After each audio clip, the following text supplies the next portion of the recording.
So, instead of continuing with Atenase right now, I thought we're doing something different instead. You see, Ancient Greek is the most important language for me, since it is the language I will be using for my prayers to my overall beloved goddess Athena, as well as all of the other wonderful Greek deities, of course. Yet, as of right now, my language skill is by far not good enough, so I hope it will be much better by the end of this, let's call it, course. Now, before we really begin our first lesson, let me give you a brief overview of the ancient Greek language, and thus also an overview of this course, more or less. You see, Ancient Greek is a highly inflected fusional language, with a rich system of verbal aspect and hence 3 grammatical genders, up to 3 numbers, singular, dual, and plural, and a 5 case system, the usual ones, nominative, genitive, dative, accusative, and then the vocative is 5th one. Basically, meaning is carried mainly by endings, rather than fixed word order, which would be the case with English, for example, where the syntax is part of the overall meaning. Beginning with the verbal system, the conjugation, basically what exists and what it means. And don't worry, this right now is just a rough overview. We will go into more detail and in a much slower pace later on, but not here. So, beginning with the grammatical categories. If you remember, each verb has 5 categories. First, we have person. There we have first, second, and third. Then we have number, singular and dual, which means exactly 2, and only survives in certain paradigms. It is more limited in the Attic dialect. And plural. Then we have voice. Here we have active, middle, and passive. Quick reminder, voice encodes relationship of the subject to the action. Basically, active, subject acts. Middle, that's a little bit more tricky. Subject acts with reflexive or interested sense, or receives effect. And passive, subject is acted upon. Then we have the mood, indicative, subjunctive, optative, and imperative, as well as non-finite forms such as infinitive and participle. Now, indicative, just factual statements, straightforward assertion. Subjunctive, present or future potential, purpose clauses, exhortations, and various subordinate clause uses. Then optative, wishes, potentiality in an indefinite or less likely sense, as well as indirect speech in past contexts. Imperative, commands or direct requests. And lastly, infinitives or participles, non-finite forms used for complementary, circumstantial, temporal, and attributive functions. Don't worry, we will get to this at time. And then, tense and aspect. You see, Ancient Greek encodes both time and aspect. Practically, the system is best described by aspect with temporal uses. So, we have present and imperfect. Imperfective continuous aspect. The imperfect is formed when past viewpoint is needed. Then we have the aorist, perfective or simple past aspect. It views action as a whole and is often used for simple past events. Then we have the perfect and plusquamperfect. Here we have resultative and stative aspect. It basically describes a present state resulting from a prior action, which means an action that is even further in the past. So, the plusquamperfect is just the past of the perfect. And future, well, it marks future time. And then we have something called morphological mechanisms. So we have the augment, a past marker, and is used on certain past forms, not as a pretense, but a sort of morphological signal of the past, if you want. Then we have reduplication, and this often marks perfect forms. Basically, it indicates resultant state. And then we have stem changes as well as suffixes. You see, aorist, future, and perfect commonly use different stems or formative suffixes. So, the notion of tense is frequently tied to stem alternation plus the ending. Now, here a quick functional summary. Basically, when to use what. So, indicative for plain statements and narrating events. Subjunctive in purpose clauses, some potential and uncertain situations, and in prohibitions with may. We come to this word at a later point. Use optative for vicious, polite and remote potential, and in indirect speech with backshifted verbs. Imperative for direct commands and requests. Present and imperfect to express ongoing, repeated or habitual actions. Again, imperfect means past viewpoint. Use the aorist to express simple or completed actions, often with the narrative past. Use the perfect or plusquamperfect to express resultant states or anteriority, which means further back in the past, relative to another past point. Use future to express future actions. And lastly, choose voice to indicate whether the subject performs the action, active, performs with reflexive or interest, middle, or is acted upon passive.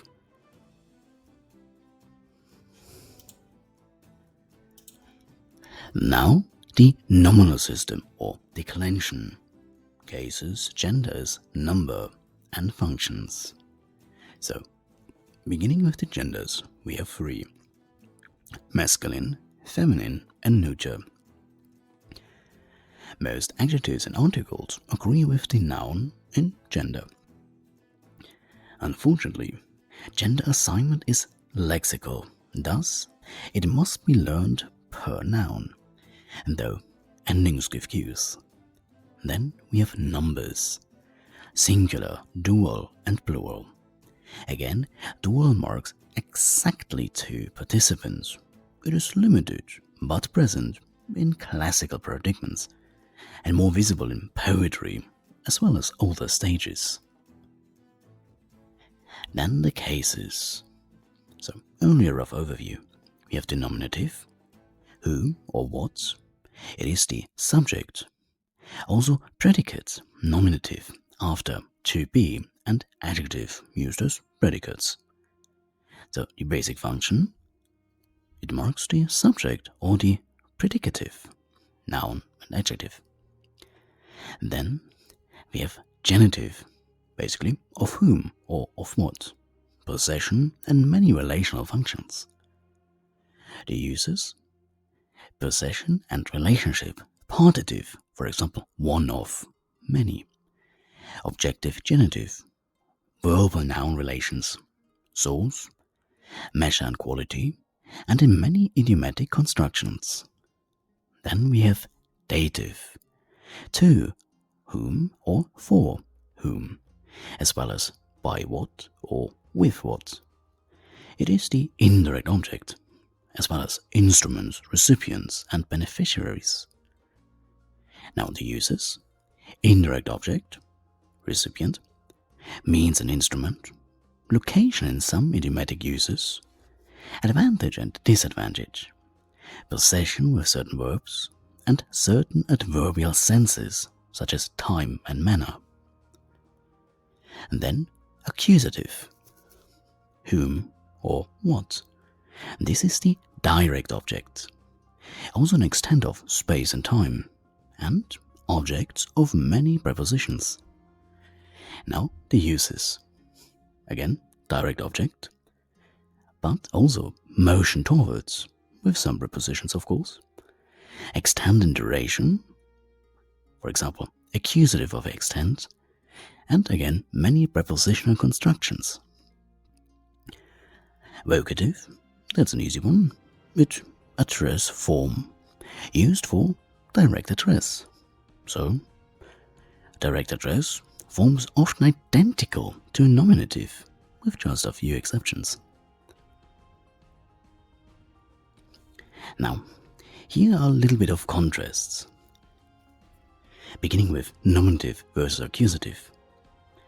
The nominative marks the agents or subjects. The accusative marks the direct objects and goals of motion. And then we have also genitive nuances. So, beyond simple possession, genitive covers partitive, for example, some of the people. Descriptive, for example, a woman of courage. And many idiomatic relations. It can sometimes denote the agent with certain verbal forms, especially in participle constructions. Then we have dative. The dative carries a wide functional load. First and foremost, indirect object, but also instrument, beneficiary, and manner. Also, many English prepositional meanings, or just dative in Greek. And then, speaking of prepositions plus cases. You see, prepositions frequently change meaning depending on whether they govern the accusative, which would be motion or toward, or the genitive or dative, which would be position, separation, source. Now, the agreement. Adjectives, articles, participles, and pronouns agree with the head substantive, the head noun, in gender, number, and case, similar to Latin. This is your principal mechanism for grammatical concord, so to speak. And lastly, declensional classes. Nouns follow different declension patterns. The same goes for adjectives and pronouns and so on, everything that can be declined. So, first, second, and third, which affect stem shape and the endings. And lastly, a few syntactic signposts. Basically, the word order is relatively flexible, like in Latin, because morphology marks syntactic functions. Yet, pragmatic, topical, and emphatic ordering is common. You see, elements placed earlier are often topical or contrastive. Verbs can appear in clause final position in subordinate contexts and can be more viable in main clauses. That is because agreement and case endings do the heavy lifting. Thus, you can move elements for focus or just for style without losing correlations. Well, with that out of the way, let us continue at the very beginning, the alphabet. I know that is not as much fun, but we do need to start somewhere, and I will be quick, I promise. Now, for obvious reasons, I prefer the Attic dialect, which is why I will use their version of the pronunciation. So, Alpha is A, Beta B, Gamma G, Delta D, Epsilon E, Theta Ts, Eta E. This is a natural long vowel, so it is naturally long. Theta T, Iota I, Kappa K, Lambda L, Mu M, Nu N, Xi X, Omikron, O, that is the short version. P, P. Rota, R. Here, we have to be careful, because at the beginning of a word, which means when rota is the first letter of any given word, we have a so-called rough breathing. Otherwise not. The R is otherwise a drilled R, an alveolar tap. The alveolar is the hard part right behind your teeth toward the roof of your palate. Or we could also just say it is similar to the Spanish R. Sigma, S. Tau, T. Y, Ö. In combination with other vowels though, it becomes U. P. Note it is an aspirated P, not a F. K. Again, aspirated K. Psi, Ps. And lastly, omega, O. And that is the long version. So, worth noting here, we also do have 3 accents: acut, gravis, and circumflex. And yes, technically, ancient Greek was a tonal language. That is why you sometimes see a combination of a line above one of the vowels and an accent, or seeing the brevis, that is a V-shaped symbol above the vowel, indicating a short pronunciation, in combination with an accent. But don't worry, we'll talk about accents another time. Just note for now this. And same goes for the other vowels with that line above. For simplicity, you can simply pronounce the vowels with an accent, with a bit more emphasis. No need for making a tonal. Just know that it used to be that way, and you do not get confused when seeing some combination of stuff on top of the letter. In fact, the pitch accent dropped after the 5th century AD anyway. But then again, the Attic dialect, or Classical Attic, is from 500 to 400 BC. Speaking of not getting confused, we also have diphthongs, basically 2 letters that make one distinct sound. For example, epsilon and iota make a long e sound. Omikron and y make u. Here you see the y in combination with another vowel, thus we have it as u sound, a long u that is. Alpha and iota make I. Alpha and y, au. Epsilon and y, eu. Omikron and iota, oi. And y and iota, ui. Well, here there's a bit of a change. We still have the y sound, despite there being another vowel. Next, we have also a so-called iota subscriptum. Basically, a iota, aka e, under the script, under the, letter. Usually, that indicates the dative case. So, we have alpha and a iota subscriptum. That is just I with a long A and an E. Then eta and E, A. Omega and E, ui. Again, a long U. Alpha and y, note the long stroke above the alpha, au. Eta and y, eu. Here we have the eta as a long e instead of ä, but the y as an u again. And lastly, omega and y, simply u, a long u sound. Now, we are looking at something called rough or smooth breathing. There are 2 versions. This goes only for vowels, and rota for some reason. So, if we look at this, note the little accent, the little symbol above the alpha, and note where it is pointing it. The first one, ha. The second one, ah.